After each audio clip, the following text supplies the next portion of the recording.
This is the new accounts payable interface that's incorporated into Wave by BMS.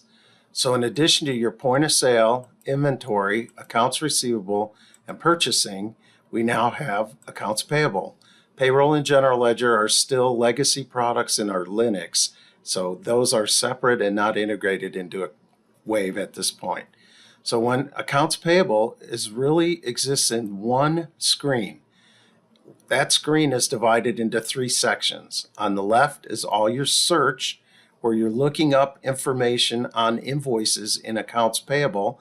I can search by invoice number, I can search by PO number, I can search by a vendor or all vendors, I can search by invoice status. Is it on hold? Is it open, select, paid, or partial? And I can search by invoice date, and I can also select by due date. So once I search, I can change it and say, show me all the paid invoices. There's all my paid invoices. And it gives you the grid on the left. So from there, I can go and print that list. But whatever's in the grid, if I print this, it'll print it out. So that would be a listing of it. So if I wanted to see all the invoices as of a certain date, I go ahead and do that, and it'll run that list out. So everything I search for is on the left-hand side. If I want to select invoices for payment, I do that, and it tells me these two are ready for payment. And then if I'm doing a check run, I can run the cash requirements report, and just like in Legacy, it'll show you these two invoices are ready to pay. If there are other invoices that aren't being included, they aren't yet due, they'll be also on this report. So really everything in accounts payable that's not already been paid would be on this report, just like in Legacy.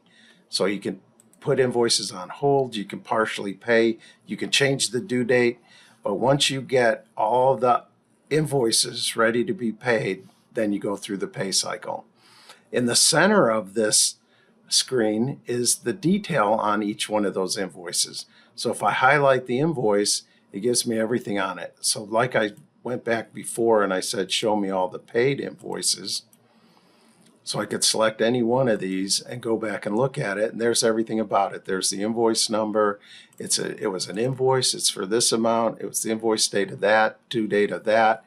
It was paid by check number. That's automatically assigned when you run the checks. The check amount was this, and that date was such and such. And then here's all the GL information. Here's my expense account for it. So this is where I can look at each one of those. If I get a new invoice, I can click on new invoice and go in and set it all up. Give it an invoice number, pick a vendor, put in the amount that I want to put on there. I then come down here and I'm going to add a general ledger account, and that's going to be also $1,000. And then I give it the GL date that I want that effective, and then I save it. I don't need to do anything for check because the system will come up with that. So that's how you enter invoices. So I can go back and look at that. Did I put it in as a hold? Yeah, there's a Do It Best that I just entered for $1,000, and it gives me all the details on it. Okay, one way to enter invoices is like this, directly into accounts payable. Another way is from inventory transaction entry, whether I receive a purchase order that I created or I import an invoice from a vendor that provides that service. Once I do submit, say yes, I'm going to create an accounts payable invoice. So it will automatically create an accounts payable entry for that one. And it creates it as a hold ticket. So let's go look up all the hold tickets. And there's the one that I just entered. Okay, 106. Now also, if you look over here on the left, there's the PO number. If it comes from the inventory transaction entry, it will automatically give you that information.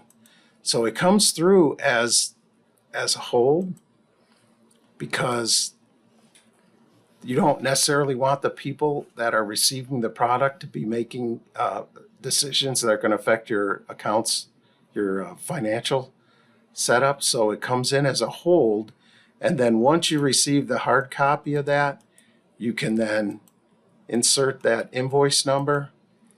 And then I change it from hold to open. So now once it's open, then it comes up on the cash requirements. It can get selected for payment, and it's actually an active invoice. So it's on hold until somebody makes a decision about whether to include that or not. Okay, so that center part is for looking at the details of invoices, either entering them or checking them. So you saw how invoices can be directly transferred from inventory transaction entry or keyed in direct. And then once I want to go through and do payments, I just set the payment date, everything that I want to be paid by January 30th. It comes up with those two, right? So then if that's all I want, I'm going to go ahead and they've been selected. I'm going to print checks. I put in the first check number that I'm ready to load into the printer, and it will create a PDF image of each one of those checks. And these are permanent, so you'll always have this copy of what that check was. Check 1021 was to Vendor Supreme, and here's the invoice that was paying off. The next one was for Aflac, and it was for that for payment. So it creates these as a PDF, and all I have to do then is click on the printer to transfer these onto the invoices that you've got loaded in the printer. So as long as it all goes through, everything's okay. When I get done, I say yes. If you have any problem in that, it's like, oops, I forgot, or I put the wrong check number, or I put checks in upside down, you just say no and start over. And you can run this as often as you want. And once you say yes, it's going to create the check register for those checks. So you'll have that check register. This can be run at any time. You can run it for the check register for last September if you want. It stores it, and it's always available to be run. You just check your dates, starting date and ending date. And then the GL summary, this is the same report that you would give to your accountant, or you can post it to either our general ledger or whatever general ledger system you use. So that's accounts payable. It's pretty straightforward. It's easy. It's forgiving. You can always make changes. But it's pretty powerful. Accounts payable integrated into Wave by BMS.